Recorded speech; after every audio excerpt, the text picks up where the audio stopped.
大家好啊，大家好，標你有冇？咁今日講一講啊，今日翻兜嘅意思咧，即係話咧，呢啲標第二次出現噶啦，咁就見一見大家，跟住咧呢轉賣唔喐咧就收埋，係啦，手後啊，攞埋啲筆先。咁當然啦，呢啲舊樽新酒就唔能夠咁換嘅，咁不如睇翻以前啲片係咪先？咁好啦，第一件事咧就搞一搞啲技術嘢，突然間想講嘅，唔係好多朋友唔知前心後心係點嘅。我今日專登嚟俾大家睇一睇前心後心係點。嗱，睇住啊，我放大佢啦。嗱，前心後心咧，所有嘢關呢個輪，大家留意呢個輪啊，呢個有個位頂日力跳嘅。咁而家假設咧就差唔多嗱，我哋救翻轉頭。因為佢冇快跳啊，呢份機芯即係我哋啲古董標好多陣時咪話機芯冇快跳嘅，啲朋友咪問前心後心係點啊，同埋點解我成日話咧唔好喺跳日力嘅時候校針啊，都係呢個原因。因為咧嗱呢個前心後心後三嘅輪咧就喺呢度噶啦，咁如果有快跳咧就另一個咧就係 kick 咧就係通常呢個位 kick。咁你諗下，如果啊我而家校翻，我已經一個輪頂住，就你要準備令到佢跳。另一個輪又喺度 kick 嘅話咧，咁如果到時靠呢個輪驅動 kick 個日力跳，呢度就頂住，咁咪兩邊互相頂咯，咁啲瓦就好容易磨損。咁所以成日話咧唔好喺21點到03點呢段時間咧跳日力校日力，個原因啊就係咁解。咁好多陣時講咧，未必大家可以即刻即係知呢件事，但係唔知點解會咁樣。咁我哋不如就拆解下啦。係啦，咁就係咁嘅原因。咁另外咧，前心後心係講緊呢個輪，我再放大啲，留意呢個輪啊。呢個輪咧，嗱我而家叫佢跳，而家係回啊，而家係向前。好啦，準備跳日力啦。咁可以留意邊個位去見到個跳日力咧？留意個20啦，或者留意個5都得，因為5咧而家就係5號嘅，喺日力槍見到啦。5號呢個花心嚟噶嘛。準備跳6號啦。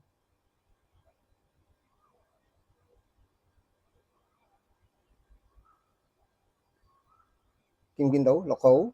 咁當我哋翻嚟嘅時候咧，呢個輪咧就會縮啦，因為佢有彈弓。你留意下呢個輪嘅構造。我哋其他唔好睇住啊，睇住呢個輪先，即係呢個輪佢縮入嚟，佢咪造成唔到咩影響咯。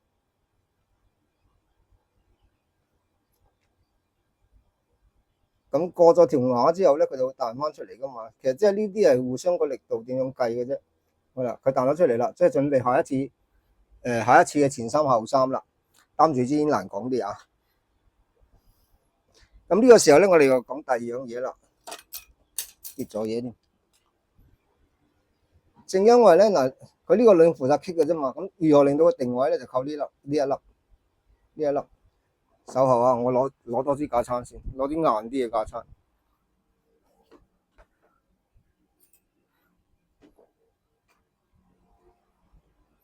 我擺低支煙仔先，做緊正經嘢。我唔知有冇同大家講過，以前一個整錶好犀利嘅師傅，乜嘢都整嘅。整完之後咧，我發現入面咧有玻璃碎啊，有煙灰啊，就係因為佢又飲酒啊，整緊錶嗰陣時又飲酒啊，又食煙。嗱呢個咧就負責彈嘅，彈翻啲瓦，令到佢入翻適當嘅位置。OK，咁所以咧，當我哋再重新嚟嘅時候，嗱，佢上面呢個輪負責 kick 過去，下面呢個輪咧，去到入翻筍位咧，佢就令到嗱，而家呢個輪彈緊啊。嗱呢度 kick 緊，呢度咧因為俾呢個瓦咧頂到佢啊圓嘅，所以呢個一定要冇乜壓力嘅。咁佢就褪後咗少少啦，準備去到下一 part 嘅時候咧，佢再彈翻出嚟。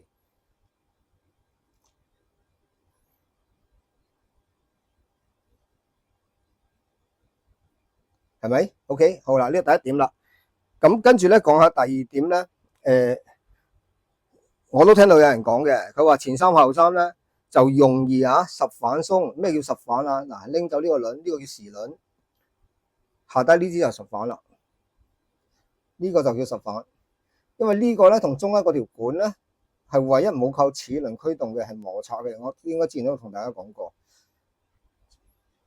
咁如果摩擦得多咧，大家話咗啊，少少磨損咧就會令到佢少咗個摩擦力，咁變成咗咧所謂嘅時針，即係呢個針成日表行緊嘅，佢驅動咗個秒針啦，秒針中啦呢支啊，呢支嘢啊，我而家夾住佢呢支啊，驅動咗秒針，但秒針行嘅時候應該摩擦埋個時針行，而時針咧就會拖呢個輪，拖翻呢個瓦。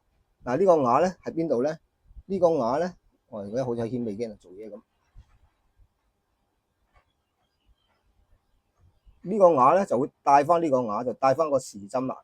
我頭先講係分針，sorry，對唔住，我講多次。呢個係秒針，秒針靠摩擦力帶動分針，分針呢個就係所謂十反，就連埋呢啲。嗱，呢個係十反同埋下低個大輪咧係一體嘅，有兩種嘅，一種咧就係個十反就咁撳落去，其實個分別就唔大嘅嚇，只不過係兩種唔同構造嘅啫。咁然之後咧，呢個分針啦，分針輪咧就會帶動翻隔離呢個，呢個較時間都係靠呢個輪嘅。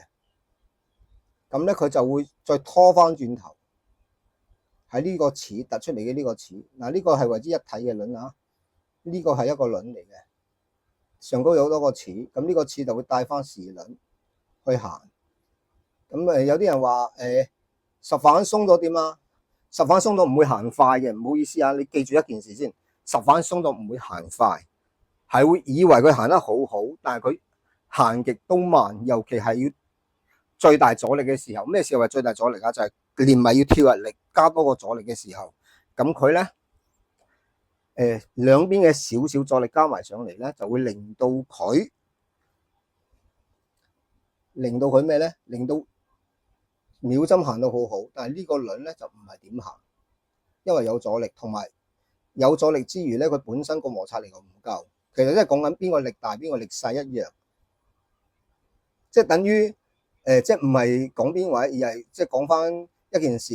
有個朋友試上發條，上到最後咧呢條把心斷咗，而唔係發條斷。其實就係話，如果唔係呢條把心斷，就係發條斷㗎啦。如果你上鏈錶上到最盡嘅話，因為係得兩度力嘅啫嘛，係邊度弱就邊度斷咁解嘅啫。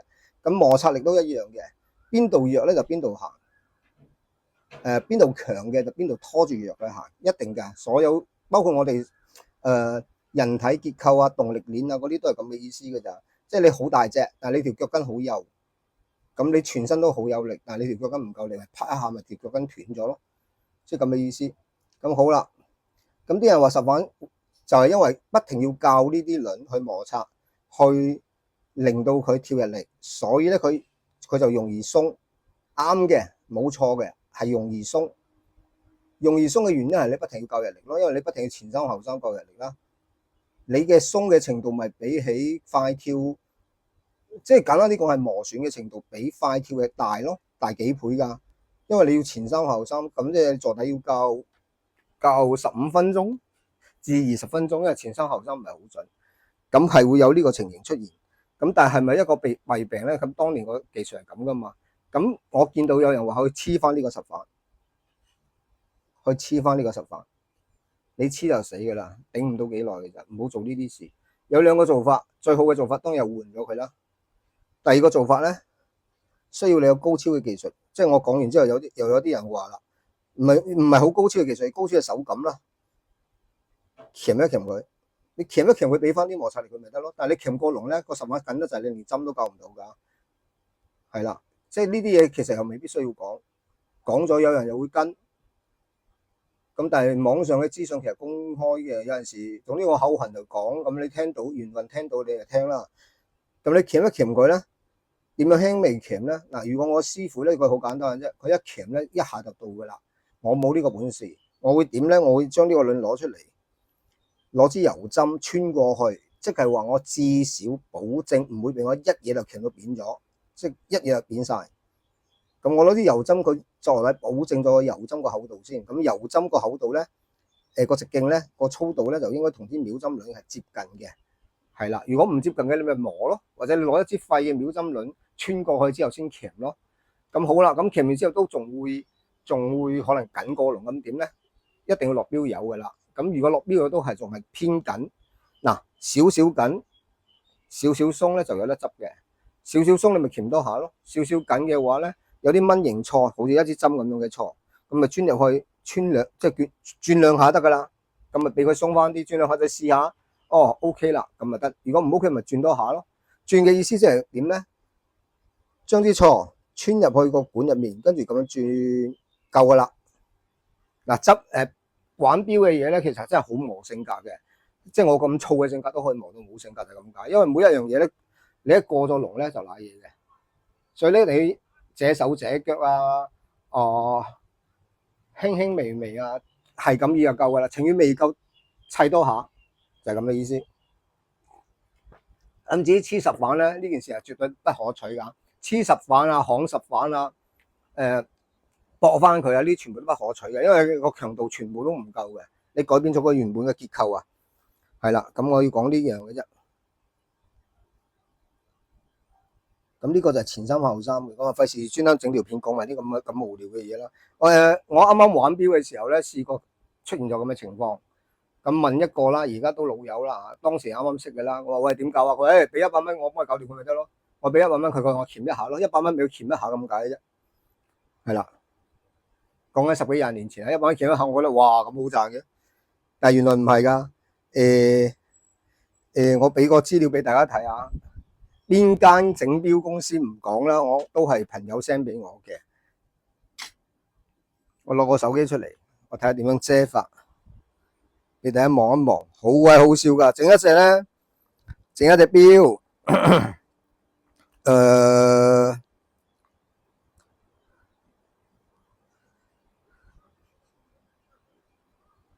嗱，上高公司唔好睇啦，我拉翻長個鏡頭先。呢間公司我哋唔好睇啦，我遮住呢度啦。嗱，俾大家睇啦，整咗一隻咩錶咧？整咗一隻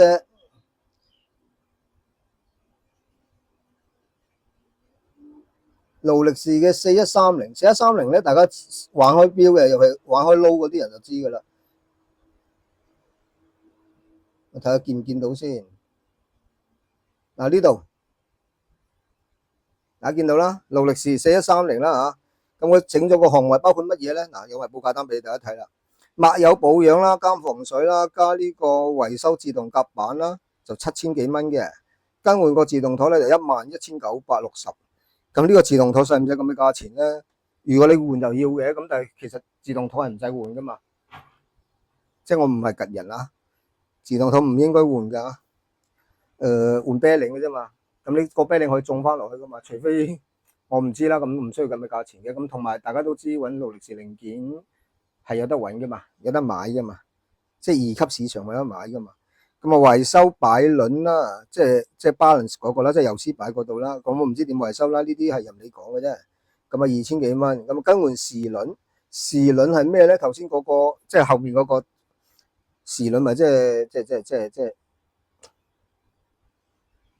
時輪就面嗰個咯。頭先我拎走嗰個咯，嗰個冇乜嘢好搞啊，好難壞嘅。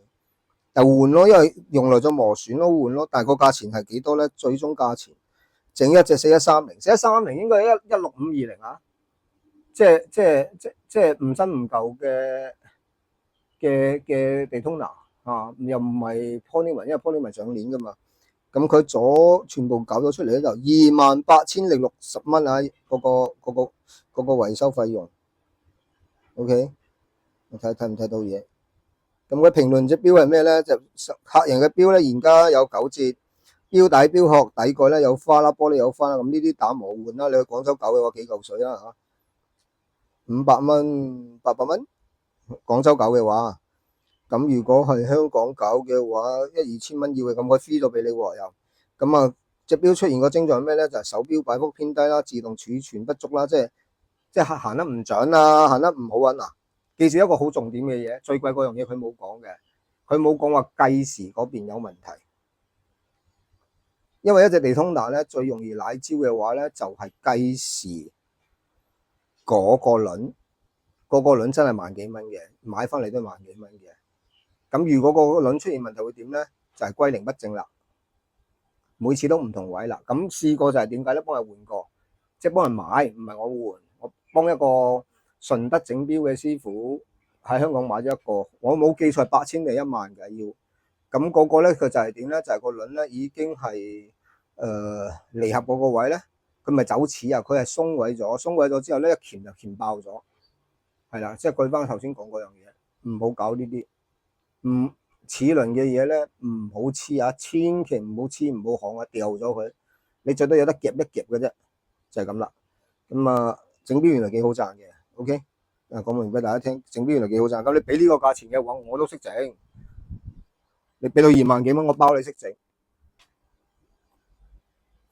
因為交俾邊個整都好啦，1萬蚊樓，我自己咁講咯。咁所以咪就話點解疫情之後咧，突然間多咗好多，即係雖然有啲係我啲客噶，講真一句，有啲人同我買咩咧？買啲倉底嘅的啊，包括啲尤其係精工的啊，精工潛水的啊，好多人同我買去做維修。咁我價錢唔講啦，因為之前有個人同我講緊，我話你不如去即係買一粒啊，有個私人個客問我買一粒，我應該收2嚿水啊，定係嚿幾水一粒嘅啫，因為我成大包嘛，成千幾粒噶嘛以前，咁仲要講價，咁我話你不如去幫你維修過，我問下啦，我話因為潛水的咧，連埋換連埋成咧，我話我唔信佢會收你低過500蚊咯，如果開鋪頭應該合理收你1000蚊嘅。咁佢又唔信喎，跟住問完之後又過嚟再問我喎，咁你幫唔幫我裝啊？我梗係唔幫你裝啦，即係咁嘅意思。我點幫你裝啊？我要幫你拆，又要幫你成，你留低隻錶啊？跟住你俾幾錢我啊？即係唔好食免費，即係唔好即係你精我都唔傻啊嘛！呢個世界就係咁啦，唔好將自己諗到太聰明，包括我自己在內啊，唔好將自己諗到太聰明，將人哋諗到太蠢啊！呢個真係絕對係一個唔好嘅做法嚟嘅。OK， 咁講完嗰隻錶啦，我哋而家講翻正題，點知先啊？點解會翻兜呢隻燈簫咧？嗱，呢個我攞手先，嗰張紙都俾我掉咗，點解翻兜咧？我之前講過，我話有隻錶，呢隻錶，我唔記得有冇盒，跟住我真係去揾。其實唔係專登去揾嘅，揾其他嘢時候見到嘅啫。咁咧就好好笑啦，俾我揾到啊個盒，我睇下可唔可以再俾多啲距離俾大家睇。係啦，咁就俾我揾到呢個盒啦嚇。咁盒咧唔緊要啊，因為我嗰陣時買翻嚟就咁噶嘛，但我唔記得咗我嗰陣時買翻嚟有冇跟盒啊嘛，個盒擺到發毛噶啦，唔好意思啊，呢啲擺咗10幾年㗎。係揾到本證啊，仲有啊，揾到張卡啊，喺邊度買㗎？我喺呢度睇啦，鏡頭睇啦。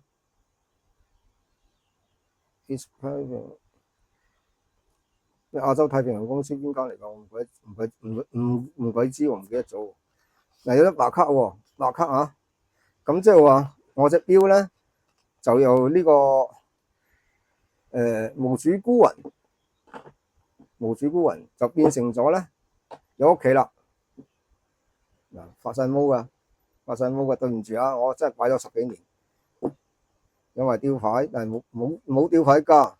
嗱，呢啲發毛嘅，咁啊，但唔甩喎，唔同料有唔同做法，唔甩喎。咁嗱，講一講，到時你如果要搞咧，有2個做法嘅，一個咧嗱，如果係好粉嗰啲咧，嗱呢而家都粉嘅，我嘅建議咧係攞濕紙巾搽啲凡士林，成個同佢捽一次，咁就污糟又俾你黐走咗，剩翻有啲油脂滲到入去咧，咁嗰啲粉就唔會甩得咁犀利嘅。如果唔係嘅話，你就要攞鋼絲擦晒噶啦。但係呢啲唔係好粉啊嘛，你唔同雕陀嗰啲盒啊嘛。OK， 咁啊有埋箍筍，個箍筍都唔知點拎。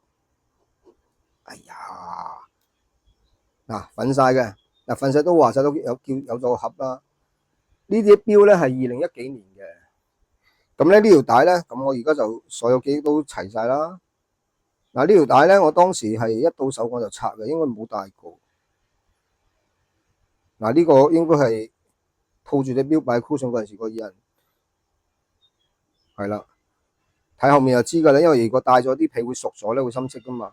嗱係冇戴過嘅，然之後咧我就換咗一條流帶，流嘅唔知乜鬼嘢啊 ，Language 嗰啲帶啊。咁咧我就戴過嘅，呢一錶我係戴過，所以唔係新錶，亦都唔係倉底。戴咧應該係戴咗10次之內啦。我其實我覺得5次之內都差唔多啊，可能3次嘅啫。因為第一少難，大家睇下呢條帶戴過嘅痕跡係咁。咁你諗下，同埋我講戴過意思，可能係戴1個鐘、半個鐘嘅啫。我好少帶住隻錶出面成日噶嘛。咁啊，試下上手俾大家睇啦，第一件事啦。咁個價錢而家係點啊？之前好似賣12000幾咋，講明先。之前好似賣12000幾，我覺得貴咗。唔係話每一次翻兜都一定要減價嘅。咁啊，通脹啊、物價同埋呢隻錶真係市面難揾嘅，唔係太易揾。咁但係咧，因為佢係用緊294-2啊，佢上一手好似係有一代咧係用緊積架機身嘅。如果係用緊積架，我要貴啲嘅。因為燈熵其實唔係差嘅牌子，做錶嚟計啊。燈熵個牌子咧，嗱佢都係力豐下低噶嘛，力豐集團下面嘅。咁啊有英倫風，嗱英國風格比較濃烈嘅，即係嗰啲英國紳士風格，即係內斂少少嘅。咁佢用過咧 FPJ 嗰啲機芯，以前都未好紅嘅時候，佢應該都用過。咁啊上手效果一流嘅嚇，唔係白面啊，少少忌廉，少少淡，唔係奶啊，天生嘅。OK。咁啊，呢啲係燒藍嘅，呢啲針就唔係大陸錶嗰啲成個印藍。咁即係話咧，佢係冷門錶。冷門錶就代表咧，二手市場揾人接嚟接去咧就難啲。咁但係亦都撞錶嘅機會都少啲。你如果去Google 你 search 下 RPM8042，除咗我賣嘅，仲有1、2隻嘅啫，跟住仲有隻黑色嘅。咁啊，價錢參差啦啊！有啲千零蚊美金，有啲2、3千蚊美金，有啲賣2萬幾啊。咁但係我呢個而家叫有效有證啦。咁啊，跟住試一試個功能嗱，292啊，做機版嘅294-2咧，有個好處就係上鏈手感永遠都好似冇鏈嘅，真係嘅，唔係講笑。而家行緊嘅喎，呢度行緊嘅喎，我嘅上鏈係永遠都好似冇鏈啊，因為佢超薄啊嘛。292大家知啦，個樣。咁佢喺面度，佢喺上面嗱。如果打開個機芯，我未開過啊。如果打開個機芯咧，入面咁樣睇咧，就一隻292咯。咁但係佢所有嘅計時啊，甚至乎日月星啊、萬年曆都有嘅，佢組件就加喺面度嘅。咁所以要睇咧，你睇粒的好易嘅咋。嗱，如果292咧，個殼咧就咁厚，因為我哋攞呢度做中線，呢個自動舵嗰邊啦。咁如果佢加嘢咧，佢加係上高嘅，咁所以厚咧就會厚上高。睇粒的都知㗎，粒的唔會移呢個位嘅。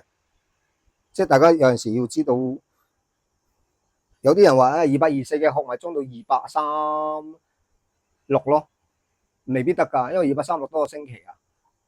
咁個底係差唔多嘅，個面嗰度咧多咗星期，佢厚一陣咧，你粒霸的咧，好多陣時成個殼都擺得入，機芯尺寸全部都一樣，厚度唔同，個中位唔同，你攝到入去之後咧，呢條霸芯咧就穿唔到入去㗎啦。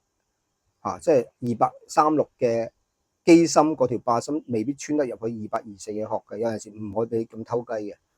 即係砌錶啊，或者嗰啲所謂師傅錶啊、積木錶啊，都有技術㗎，唔係冇㗎。OK， 咁跟住咧就睇下呢個啦。之前咪試康奴嘅，之前有啲雕陀啊，係啊，嗰隻雕陀康奴咧，我有2、3個師兄問，我都係堅持要佢過嚟，因為點解咧？康奴呢樣嘢咧，我最好我試啦，阿超哥唔識試嘅，最好我試俾你睇。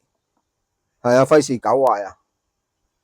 搞壞呢啲咧個手尾長啊，搞親嘅話1、2千蚊擺喺度噶啦，即係唔係話好容易整壞，而係因為佢又有鎖把又有成咧，你擰得唔夠垂直咧，有陣時啲鎖把咧，如果螺絲把咧就好易嘅啫，你順住個螺絲咪上螺絲咁擰，我諗係人都擰到。但係如果嗰啲棘卡嗰啲咧，你要扭得好正嘅，有陣時唔正咧，歪咗位咧，你可能你呢次冇事，下一次就出事噶啦。係啊，因為你不停咁扭佢啊，我驚你用錯力啊，諸如此類啦，同埋包括試康奴啦。嗱，而家我哋試下康奴啦。機械錶嘅康奴咧，同石英錶嘅康奴係有唔同嘅。OK， 好啦，係咁呢就停噶啦。佢理論上行一圈咧，呢個行一格咯。咁呢度咧行2圈咧，呢度就行一格咯。因為佢係30分鐘12小時 chrono 噶嘛。我俾嗱，佢而家少少喐噶啦，你睇下嗱，睇下30分鐘呢個位。呢條片好長，係講一隻錶嘅啫。因為呢條片叫滄海遺珠啊，即係我叫做最後一搏，你買就買咗佢，我就換翻啲錢翻嚟。你唔買我收埋佢啦。呢啲錶收咗10幾年噶啦，所以你唔好問我有冇抹油，係10幾年冇抹過油。係啊，所以我唔係覺得隻錶都需要抹油嘅。如果你對佢好啲嘅，你咪1個月俾佢行一下咯，行翻2-3分鐘咯。或者上下鏈俾佢行下，你擺翻一邊。夠噶啦，我覺得嗱，而家上一格啦嘛，好啦，我哋停錶啦，歸零，全部正常啦，就係咁樣。OK，咁咧呢隻錶咧，我攞膠袋入翻去先，我就直情掉喺呢個盒度噶啦，跟住可以收埋噶啦。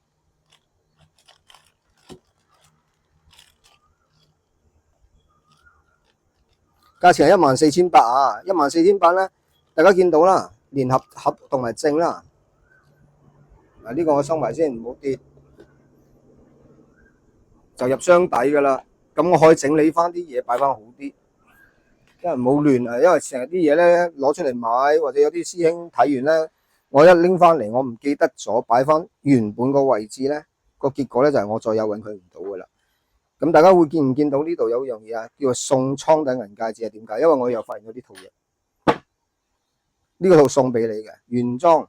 應該我係一次過買嘅，因為發毛程度一樣，大家可以睇下啦。嗱，價錢係港紙1850蚊啊，係咩嚟嘅咧？一樣有證嗱，燈罌有本書啦，有冇證啊？有證噶，嗱，有張白卡仔啊，嗱，一樣噶，全新嘅。當年咪1850蚊咯，嗱，戒指嘅啫。咁跟住嗰隻錶咧，嗰隻錶唔俾價錢，我睇下個盒有冇寫價錢先，應該冇嘅。應該3萬幾蚊嘅，當年冇啊，冇價錢啊，網度都查唔到公價噶。咁呢個咧有個盒，有隻發晒毛嘅銀戒指，嗱，睇咗個盒先，鬆近啲。嗱，呢粒皮甩個就係甩呢啲啦，唔係好甩嘅啫，講真一句。睇下隻手指，有啲粉都唔係好多。咁好啦，咁跟住示範埋呢件事啦。隻銀戒指幾核突。銀喎，點解會發毛啊？我睇下有冇銀印。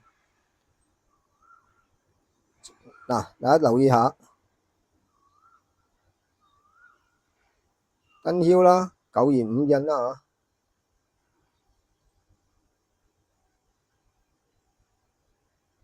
冇噶啦，正路嚟講咧，如果我唔係話攞一個決心，就係話咩貨都賣嘅話咧，呢類錶其實咧就係唔賣好過賣嘅，就係收埋，因為你未必話佢，因為呢啲價錢你好難講嘅，因為太小眾啦。咁但係問題就係話，你唔玩咧，你想即係而家我賣咗，你想我喺市面上再買翻咧，又唔係咁易買翻噶喎。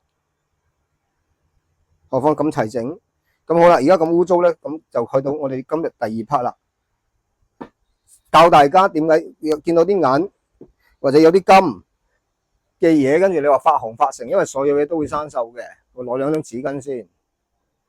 所有都會生鏽嘅，咁生鏽咧，銀之外嘅同空氣接觸嘅嗰啲嘢咧，咪叫氧化咯。好聽叫氧化，唔好聽咪一樣叫生鏽。咁喺呢個時候咧，點樣搞掂佢咧？比如話啲金色嘅嘢，尤其錶殼咧，我成日同大家講，你啲錶殼你好難搞噶喎，你唔通攞啲散金水喺度捽咁樣啊？咁你捽極都捽唔掂啊！咁呢個時候需要咩啊？睇住洗銀水。嗱，即時做一次俾你睇咧，你就知噶啦。我唔係賣洗銀水嗰啲街邊嗰啲檔，係一定要買好臭嗰隻洗銀水啊！去銀色店買啊，掉落去，過唔到添。嗱，唔緊要，浸下幾秒得噶啦嚇。反而調翻轉喺邊度咧？過水一定要乾淨，所以我準備咗1盎水，好重要嘅。過水唔乾淨咧，而家你覺得好乾淨咧，你轉頭你就知瀨嘢啦，因為佢除鏽嚟噶嘛，其實嗱，睇住啊，手後啊，我而家即刻就去浸水啦，浸水洗水，跟住就倒翻將我呢啲嘢，嗱呢嘢去銀色鋪買咧，我諗而家貴極，因為我一樽用到成10年白水都有，咁當然有人買一排翻嚟啦。咁如果長條型嗰隻唔好買啊，長條型嗰隻唔夠臭啊，長條型嗰隻功效好差，咁即係話咧，你一日就唔好做啦，要做嘅話梗係用最好嘅方法做啦。咁我哋抹乾淨噶啦，即時噶啦，係咪新嘅咁啊？咁其他有啲痕跡係點啊？落塊布咯，銀布都唔使噶，銀布你只不過喺呢個時候再磨多次，俾佢拋光啫嘛。普通布啦，捽下佢啦。其實最好就係洗過多次水，唔係過多次洗銀水啊，係過多次水。嗱，大家留意下，係咪新嘅咁啊？我轉頭要過多次水啊，我覺得洗唔乾淨啊，即係洗唔乾淨嗰啲洗銀水啊。跟住咧，我啱啱好啦，戒指咯，其實留翻自己戴都得嘅。仲14800有戒指有剩啦，有錶啦，有興趣就買啦。咁我就收埋同一 part 噶啦。幾多號圈口咧？嗱，我好細嘅手，咁所以咧，我擺得呢隻咧，你預你最多呢隻噶咋。如果一定要度圈口，我冇圈口嗰支棍，因為我唔係做首飾嘅。我攞個卡尺係咁樣度個尺寸俾你參考下。度個尺寸俾你參考下。你攞翻你自己嘅戒指去度，係咪差唔多咁？係就得噶啦。19.5至20 mm。咁我係中指嘅，我係中指嘅話，你最多係食指嘅啫。我手指俾人幼嘅，講真一句。因為我16碗圍嚟噶嘛，你諗下細手。好啦，咁啊橫掂都係啦，唔好意思啦，我洗多次，我直接入盒啦，唉，唔好濕埋啲手尾。跟住咧，我哋就搞呢隻陀錶。其實我做過好多隻陀錶出嚟噶啦，咁啊賣剩呢隻唔知點解冇人有興趣買嘅，定係大家見唔到咧？唔緊要，咁咪嚟多次啦。嗱，伊利展啦，當年伊利展都好強嘅。咁今時今日要買到啲咁靚仔嘅陀錶唔係咁易啦，唔同以前。咁仲有一件事，我再減價，減多2嚿啊，1600蚊。呢個係最後一次減價，唔減噶啦。咁1600蚊，我等一等啊，我寫埋落去啊，減完再減噶啦。就呢後拉屎，跟住就收埋啦。1600蚊買呢隻陀錶。咁我哋詳細解釋下隻陀錶啊，你守候33分鐘。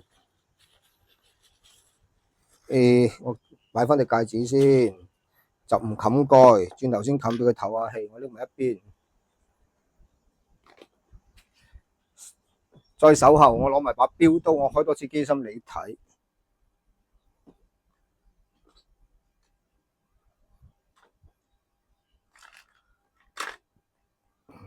要揾下嘢先，係咪整跌咗嘢？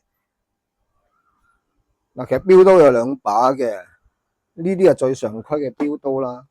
咁其實呢頭咧，我好多師傅咧就攞嚟改嘅，磨扁佢啊嗰啲。咁但係我覺得你如果好薄咧，我用呢把錶刀。如果開金錶，我都係用呢把錶刀。係啦，呢啲仲古董啊，呢啲錶刀同呢個陀錶差唔多咁多年。嗱，生晒鏽啦，我唔用呢邊嘅，我用呢邊，賽璐璐嚟嘅。咁啊睇下個樣啦，同埋個介紹啦，45mm 啦上鏈啦，個殼係546啦上鏈機芯，咁啊10K 包金啦，真金字啦，40年代嘅，咁啊有1965年嘅紀念刻字，即係送俾人嘅。咁大家睇下樣啦，唔係前面啊，唔係前面，咁啊包金係全靚嘅，呢個有雜字，咁啊跟咗一條繩啦，連埋啲咁嘅吊飾啦，就唔係好特別嘅。唔會俾一條靚嘅陀錶鏈俾你，因為一條陀錶鏈我賣1000幾蚊，有靚噶，有古董噶。遲啲有興趣嘅話，我可以攞啲出嚟啊，因為我仲有好多陀錶。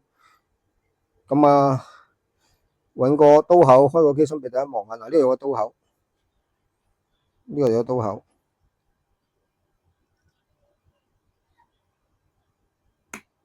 撳落去得噶啦啊，淨係撳落去啫，唔好叫啊。呢啲嘢叫就花噶啦。就咁樣樣，咁啊睇下入邊嗰啲嘢，寫咗啲乜嘢？睇下先，10K 啦，寫咗喺度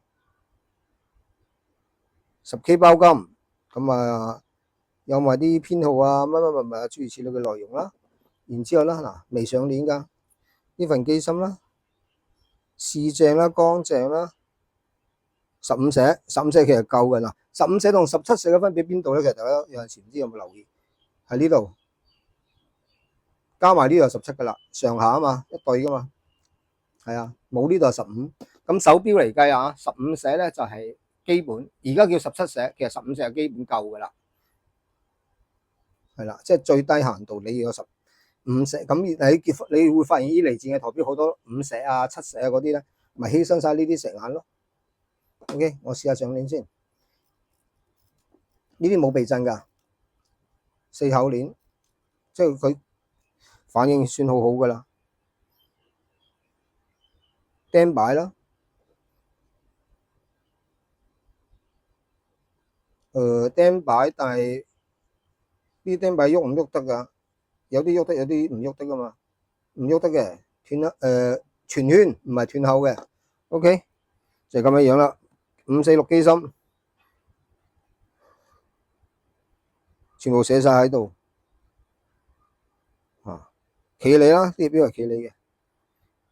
咁啊，有興趣玩啦，同埋個重量唔重咯。我冚埋個蓋先，個重量唔重咯。但係佢又首先佢冇點跌過，冇成咁，所以個殼好完整，個車芯亦都冇事。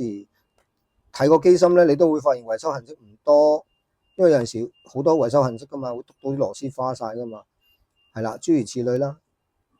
咁所以咧，如果要玩咧，值得玩嘅。何況而家去到1600蚊呢個價錢，咁只不過係損失咗利益嘅啫。講真一句，你話會唔會輸錢？梗係唔會啦。我幾時買噶嘛？係咪先要諗呢句？但係個利益就真係損失咗噶啦。咁大家有興趣就買咗佢啦，唔好話買埋。冇興趣嘅呢啲，總之呢啲係衝佢為主，就當一個介紹，即係收埋之前俾大家見到有啲其實值得玩。即係我哋每一集其實咪有啲卡啦各種貨色都擺埋一齊嘅。咁其實入面就係有一啲咧，我覺得值得買嘅，或者值得收埋嘅。咁可能買嘅人同我個觀點唔同，咁所以就變成咗隻嘢冇買到，咁啊留咗落嚟嘅嗰啲，我就覺得可惜，就會介紹多一次嘅。OK，係啊，睇埋個 K 金字啊，一片片咁貼上去噶，呢啲一定係 K 金字嚟噶，講明先，好污糟呢度乜？肉污糟係面嘅，針就唔會係 K 金針噶啦。係啦，就係咁樣啦，咁啊講完啦，多謝大家觀看啊，再見，拜拜。